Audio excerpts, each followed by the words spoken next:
కన్యా రాశి వారికి ఈ వారం చాలా అనుకూలంగా ఉంది. స్థిరాస్తులకు సంబంధించిన విషయ వ్యవహారాలు, కొనుగోలు విషయాలు చాలా అనుకూలంగా ఉంటుంది. సొంతింటి కళ అనేది నెరవేరుతుంది. పంచమ షష్టమాధిపతి అయిన శని సప్తమంలో ఉన్నారు.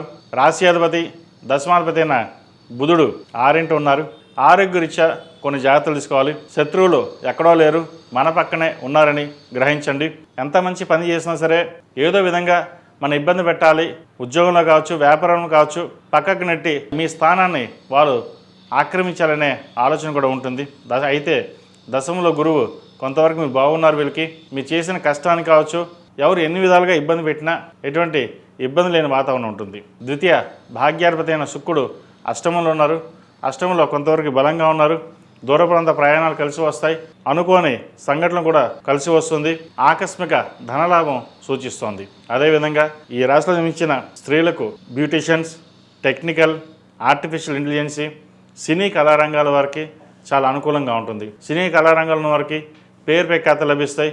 మీరు ఏదైతే కోరుకున్నారో అది ఈ వారం నెరవేరుతుంది. మీ ఎదుగుదలకి ఎవరు ఎన్ని రకంగా ఇబ్బంది పెట్టినా అవి సమస్య పోతాయి. అందరినీ దాటుకుని మీరు ముందుకు వెళ్ళగలుగుతారు. అదేవిధంగా రియల్ ఎస్టేట్ రంగంలో వారికి కాస్త నిదానంగా ఉంటుంది. ఏ పని చేసినా సరే నిదానంగా పూర్తవుతుంది. స్టీల్, ఐరన్, కాపర్, లోహపు వస్తువుల వ్యాపారస్తులకు, చిరుధాన్య వ్యాపారస్తులకు, కూరగాయల వ్యాపారస్తులకు, ఫాస్ట్ ఫుడ్ సెంటర్స్కి కాస్త గడ్డుకాలం అని చెప్పచ్చు. అదేవిధంగా ఒక భూమిని కొనేటప్పుడు అది మంచిదా కాదా, ఆ లిటిగేషన్స్ లేని భూమా లేదా అని ఆలోచించి కొనండి. లేకపోతే ఇబ్బంది పడే అవకాశం గోచరిస్తుంది.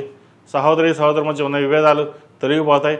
మీరు బాగా సంపాదిస్తున్నారని, మీరు ఎవరిని పట్టించుకోవడం లేదని కొన్ని ఈర్ష్యాద్వేషాలు ఉండే అవకాశం కూడా లేకపోలేదు. మీ కోపాన్ని అదుపులో ఉంచుకోవాలి. ఎవరు ఎన్ని మాటలు అన్నా సరే కోపాన్ని తగ్గించుకుని ముందుకు వెళ్ళినట్లయితే నలుగురిలోని పేరు ప్రఖ్యాతలు వస్తాయి. లేకపోతే నలుగురిలోనూ ఇబ్బందికరమైన వాతావరణం ఉంటుంది. అది వ్యాపారంలో కావచ్చు, ఉద్యోగంలో కావచ్చు. ముఖ్యంగా ప్రభుత్వ రంగంలో ఉన్నవారు కొన్ని జాగ్రత్తలు తప్పనిసరిగా తీసుకోవాలి. రాజకీయ రంగంలో ఉన్నవారికి కలుసుబాటుదనంగా ఉంటుంది. అనుకోని పదవి వచ్చే అవకాశం గోచరిస్తుంది. పేరు ప్రఖ్యాతలు లభిస్తాయి. స్త్రీలకు వ్యాపార రీత్యా అనుకూలంగా ఉంటుంది. ఉద్యోగం రీత్యా మటుకి చిన్న ఇబ్బందులు ఉండే అవకాశం గోచరిస్తుంది. వచ్చిన అవకాశాన్ని సద్వినియోగపరచుకోవాలి. వివాహం కాని వారికి వివాహ ప్రయత్నాలు చేతి దాకా వచ్చి చేజారిపోతాయి. పునర్వివాహ ప్రయత్నాలు చేస్తున్న వారు కూడా ఇదే పరిస్థితి ఉంటుంది. ఏదైనా సరే కాలం కలిసి రావాలి.